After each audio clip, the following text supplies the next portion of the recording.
how to log into your WorldRemit on a new device. So in here, the very first thing that you need to do is simply make sure that your WorldRemit account is logged out of your old device. And after making sure that you are logged out of your old device, you can simply get into your new device and simply install the application through your App Store or Play Store. Then you can simply open it. So after opening your application, all you need to do is simply add in the credentials of your account, right? So after adding down all of your credentials, all you need to do is tap on login in order to log into your account.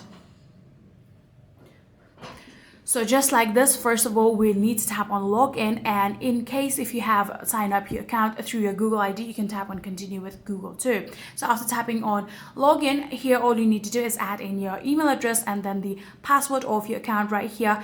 And after doing that, you can simply tap on login and you'll be logged into your account. So in case if you have forgotten any of your email address or password, what you can do is simply tap on the option trouble logging in right here. Then you can select what exactly is your trouble. You can select forgot your password or update mobile number.